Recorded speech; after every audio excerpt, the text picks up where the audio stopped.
황금알의 금동윤입니다. 여러분, 이 투자 포트폴리오를 판단하는 기준이 수익성에만 있는 게 아니에요. 투자 시장이 좋을 때 수익이 많이 났다고 무조건 좋은 포트폴리오가 아니라는 거죠.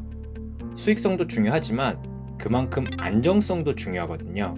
그래서 이번 시간은 CFA에 나와 있는 통계 컨셉을 통해서 투자 포트폴리오의 상대적 위험도를 어떻게 측정하는가, 이걸 한번 같이 공부해 보도록 하겠습니다.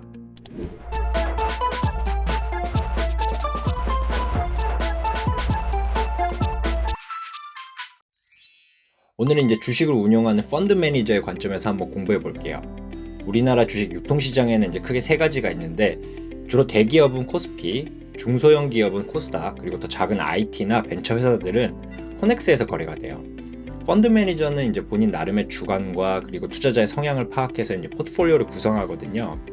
예를 들면 박 팀장 같은 경우에는 이제 코스피에서 시가총액 상위 100개 종목을 1년 동안 운용을 해서 수익률 10%를 달성을 한 거죠. 또 이에 대한 표준 편차를 한번 구해보니까 5% 이렇게 나왔어요. 근데 이 100개 중에 수익률이 0%에서 20% 사이인 종목이 몇 개나 되나, 이런 게 궁금하단 말이죠. 다시 말하면 표준 편차가 5%니까 100개 중에 한 종목을 딱 뽑았을 때 10%의 수익률을 기준으로 표준 편차의 2배수, 즉 마이너스 10% 플러스 10% 이내에 있을 확률이 얼마나 되냐, 이게 궁금하다는 얘기예요. 이때 여러분이 이 셰프 이니퀄리티, 셰프 부등식이라는 개념을 사용하면 이제 쉽게 알 수가 있어요. 이 셰프 부등식 강력한 이유가 뭐냐면, 어떤 디스트리뷰션, 어떤 분포에도 다 적용이 된다는 얘기거든요. 분포가 엄청 산발적이든 아니면 민, 평균에 몰려있든, 또 아니면 왼쪽이나 오른쪽에 쏠려있든 이 셰프 부등식은 항상 성립한다, 이렇게 이해하시면 좋아요. 이건 수식으로 증명된 거기 때문에 숫자가 정해져 있어요. 단 이제 표준 편차 1배수일 때는 부등식 자체가 성립이 안 된다는 거, 요 점만 기억하시면 돼요. 자, 다시 질문으로 돌아가서 박 팀장이 운용한 100개의 종목 중에 적어도 수익률이 0%에서 20% 사이에 있는 건 1 빼기 0.25에서 이제 75% 정도, 즉 최소 75개 회사는 수익률이 0%에서 20% 사이에 있겠구나, 이렇게 쉽게 알 수 있는 거예요. 이 숫자는 이제 시험에서는 외우시는 게 좋아요. 공식이 워낙 쉬워서 그냥 공식만 알아도 되지만, 시험에 많이 나오는 숫자가 표준 편차 1.25배는 36%, 1.5배는 56%, 2배는 75%, 3배는 이제 89%, 그리고 이제 표준 편차 4배에서는 94%. 즉 다시 말하면 100개의 샘플 중에 딱 하나를 뽑았는데 적어도 94개는 수익률이 마이너스 10%에서 플러스 30%, 즉 표준 편차 5%의 4배수 사이에 존재한다, 이런 이야기예요. 자, 저는 이 중소형주 코스닥을 추종하는 매니저라고 해볼게요.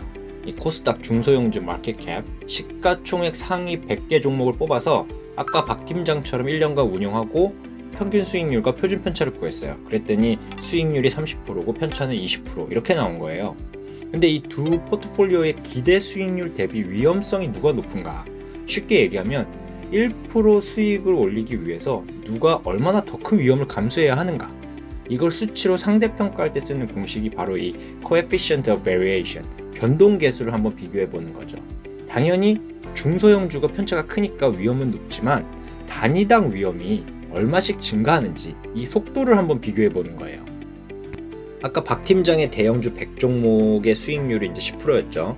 그리고 제 중소형주는 이제 수익률이 30%일 때 두 개의 포트폴리오 중에 수익률 1%당 변동폭, 즉 흔드는 게 어떤 게 더 심한가, 이걸 알아보는 거예요. 박 팀장의 CV 변동계수는 표준 편차 나누기 수익률 0.05 나누기 0.1 이렇게 해서 이제 0.5가 나오고요. 제 포트폴리오의 이 coefficient of variation 변동계수는 0.2 나누기 0.3 이렇게 해서 0.67 이렇게 나오네요. 둘의 1% 수익당 흔드는 정도, 즉 이제 코스닥 중소형주들이 수익률은 높지만 위험의 규모도 더 빠른 속도로 커진다고 볼 수 있는 거예요. 당연한 소리처럼 들리겠지만 이 CV 변동계수는 복잡하게 구성된 포트폴리오의 상대적인 위험성을 한눈에 판단하기 좋아요. 제 포트폴리오가 1%의 수익을 창출하기 위해 더 큰 위험을 감수해야 한다는 거죠. CV 변동계수는 이제 위험을 판단하는 요소였고요. 자, 사실 근데 수익성도 굉장히 중요하잖아요. 이럴 때 이제 위험 대비 수익률을 비교하려고 샤프 레이시오를 쓰는 거예요.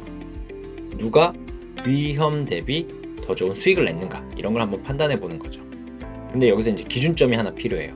이 risk-free return, 무위험 수익인데 다시 한번 강조드리지만 이제 무위험이라 그래서 이제 위험이 없다, 0%다 이게 아니라 투자 시장에 참여하는 모든 사람들이 적어도 이 수익률 밑으로 내려가면 안 돼 하는 이제 약속이라고 생각하시면 돼요. 그래서 보통 이제 그 나라 국채 금리가 가장 안전한 자산의 수익률, 즉 이제 RFR로 여겨져요. 대한민국 주식을 기준으로 하고 있으니까 RFR을 우리는 이제 1년 만기 국고채 금리 3%라고 할게요. 이 국고채 금리를 RFR로 삼고 이 기준 대비 얼마나 더 벌었는가, 이걸 이제 excess return, 초과 수익이라고 그래요. 이 excess return의 단위가 여기 이제 수익률이니까 이제 퍼센트겠죠. 위험 대비 누가 잘했는지 이런 걸 한번 계산해 보는 거. 자, 그럼 박 팀장의 대형주는 수익률 10%에서 3%를 빼고 이 7%를 또 위험도, 즉 이제 표준 편차 5% 나눠 보는 거죠. 그럼 1.4%가 나오네요. 자, 저는 제 수익률 30%에서 국고채 3%를 빼면 27%, 이 27%를 위험도, 즉 이제 표준 편차 20%로 나누면 1.35%가 나오는 거예요. 자, 이걸 어떻게 해석하면 되냐면 1%의 위험당 초과 수익이 박 팀장은 1.4%인 거고, 저는 이제 1%의 위험당 초과 수익이 1.35%라서 박 팀장의 포트폴리오가 수익성이 더 좋다는 얘기예요. 포트폴리오가 안고 가는 위험 대비 수익률이 좋다는 이야기죠. 오늘 정리 한번 해보면요.